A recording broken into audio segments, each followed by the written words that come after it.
Happy St. Patrick's Day! Today we're going to be talking all about Patrick himself. We're going to talk about his history, where he came from, what he did, his fights against the Druids. We're going to talk about why everybody uses his holiday as an excuse to get drunk. We're also going to talk about lessons we can learn from his life.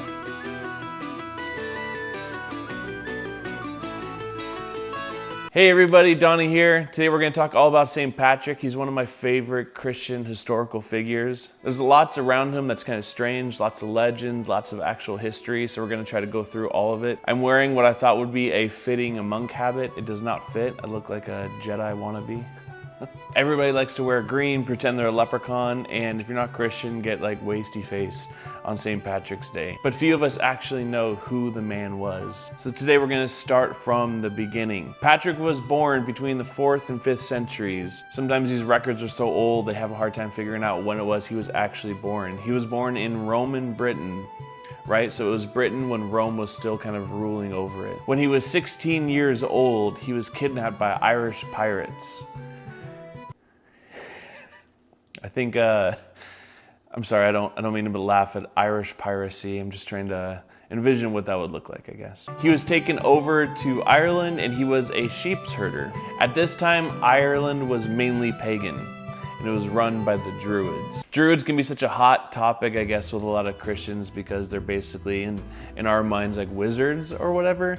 But they were very strange figures, though I don't think they're quite Harry Potter. Or maybe they were, who knows. Druids were like a priestly ruling class in Ireland over the pagan society. They were everything from like lawmakers, educators, they were medical practitioners, they were philosophers, they were all kinds of things. But at the end of the day, they sucked, right? Because they also practiced human sacrifice as part of their religious rituals. I think nowadays everybody tries to be so inclusive of every religion, but we forget the parts where they sacrificed innocent people. As brilliant and as smart as the Druids were, they were scary folks. A lot of the understanding that we have about the Druids comes from different Greek and Roman records, including Julius Caesar himself. These records talk about it would take a man 20 years to understand and memorize all that the Druids knew about folklore and what they believed in their society. It's interesting to me to learn about a society that was pagan and ruled by a class like this. Men, and they even say women, were Druids. And it's even more interesting to me that a 16-year-old can be enslaved and then still choose to believe in God. Now, where he heard about God or where he learns about God, we don't really understand, but we do know that he gives his life over to constant prayer to God in the midst of this wicked society. Patrick writes about this time of discovering his faith in captivity. The love of God and his fear grew in me more and more, as did the faith, and my soul was roused, so that in a single day I have said as many as 100 prayers, and in the night nearly the same. I prayed it in the woods and in the mountains, even before dawn.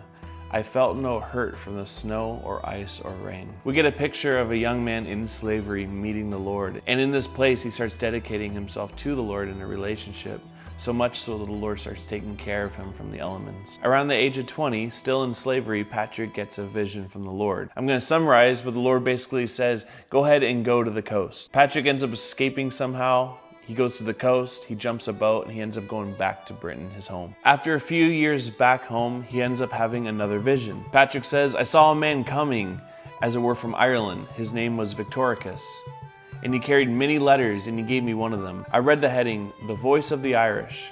As I began the letter, I imagined in that moment that I had heard the voice of those very people who were near the wood of Foucault, which is beside the Western Sea, and they cried out as with one voice, We appeal to you, holy servant boy, to come and walk among us. Record is split as to who Victoricus actually is. Some say he was some sort of angel, maybe a guardian angel that was talking to him, which makes sense, right?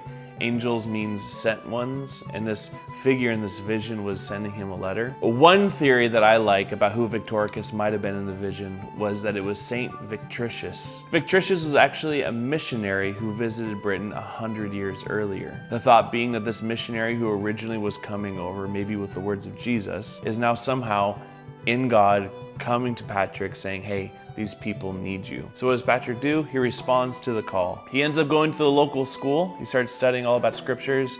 And after a couple of years, he becomes a bishop and is commissioned out to go back to Ireland. On March 25th, 433, Patrick ends up arriving at Slane, Ireland. There, legend has it that he's confronted by a Druid chieftain. Chieftain wants to kill him, It said that there is a divine intervention, or God intervenes. The Druid chieftain ends up converting to Christianity. All of a sudden, Patrick is free to start preaching the gospel. Patrick ends up preaching the message of the gospel for 40 years and converts all of Ireland. He worked many miracles, wrote a book called The Confessions, but after years of poverty, traveling all over Ireland, being beaten, being imprisoned, he ends up dying around March 17th, 461. Maybe I should have became a monk. So that was a very brief overview of the life of Patrick. There are so many debates about what is true and what's not, what years, what dates, who he met, who he talked to, what he did. I'm trying my best to relay to you the most reliable information that I could find. Now let's talk about a fun part, the legends of St. Patrick. Now these are heavily debated. Some people are like, yes, absolutely, this is true. Other people are like, no way, this is true. This is written hundreds of years after he was even alive. I'll let you decide. I'll let you know what my opinions are on some of them.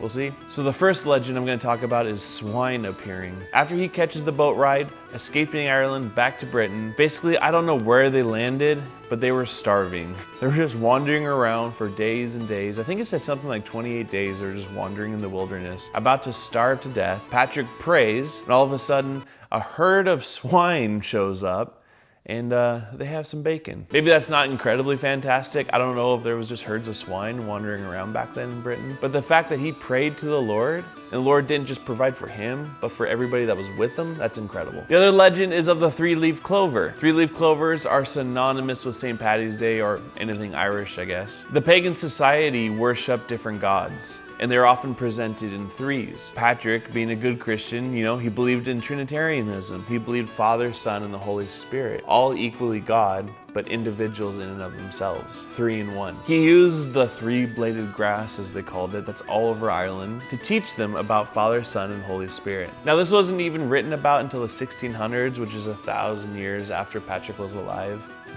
But who am I to say that Patrick didn't actually use the three-leaf clover to talk to them about the Father, Son, and Holy Spirit? Often you hear about missionaries using what they have at their disposal to preach as clearly and as simply as possible the gospel to those they're trying to reach. All right, the next legend is the one that I remember when I was a little kid. It was that St. Patrick chased all the snakes out of Ireland.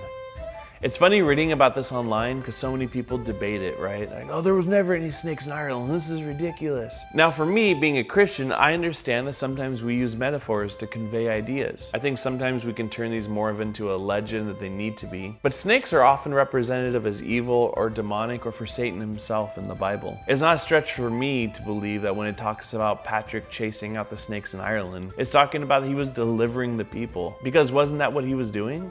He was preaching the gospel, the good news of Jesus, to a pagan society that practiced human sacrifice and did not love the Lord or even know him. He's chasing the wickedness. He's probably delivering people left and right. I don't see this as a stretch that there's no way that he could chase snakes, because I don't think they were literally snakes. I think he was preaching the good news, and this was an effect. The next legend I want to talk about is the whiskey demon. This is absolutely ridiculous.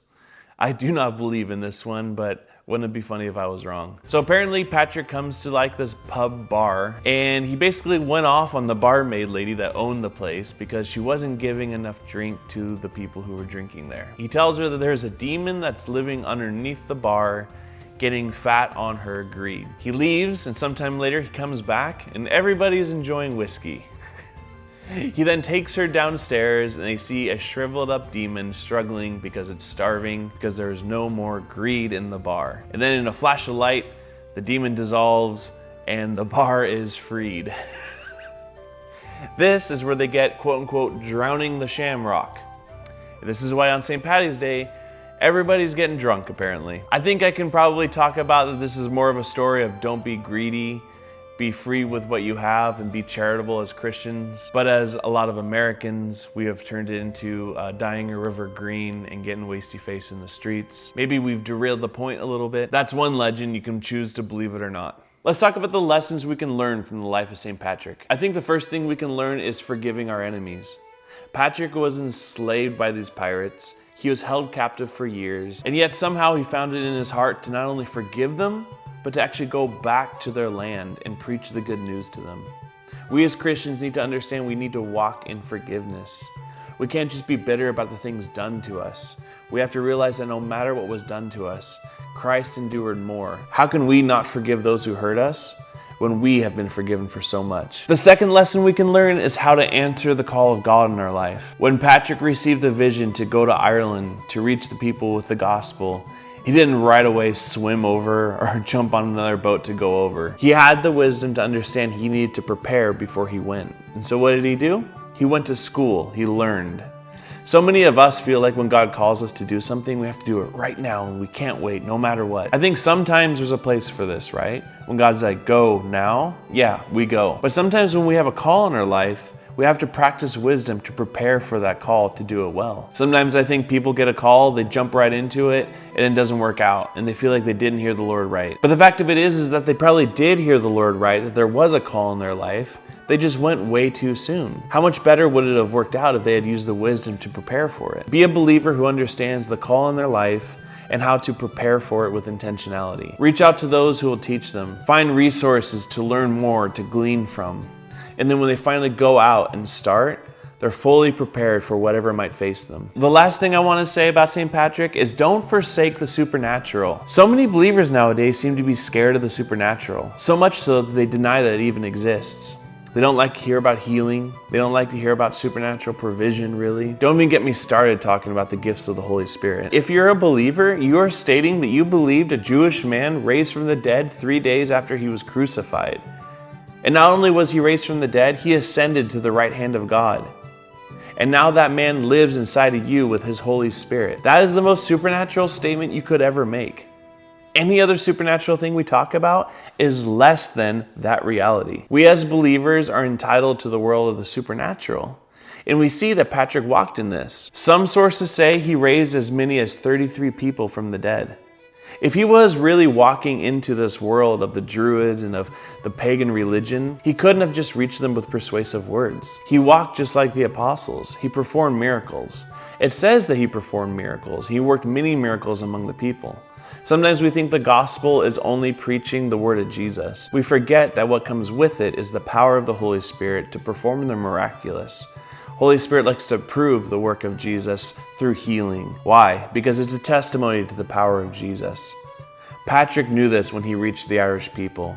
To take on a pagan society ruled by the Druids, right? This elite ruling class that worked in all kinds of gross demonic powers. Patrick had to come in with the power of love and the power of the Holy Spirit. Be a believer that's intentional in embracing the miraculous supernatural lifestyle. Why? Because Jesus bought it for you. Jesus said that you would do greater works than these. Jesus told you to heal the sick, raise the dead, deliver and cast out demons. Don't settle for a watered down gospel lifestyle. Embrace a Holy Spirit lifestyle just like Patrick. Guys, before we go, I want to pray a prayer that Patrick wrote. I'm not going to read the whole thing, that would take too long, but I want to read my favorite part. I encourage you to go online and find this prayer for yourself. It's called St. Patrick's Breastplate Prayer.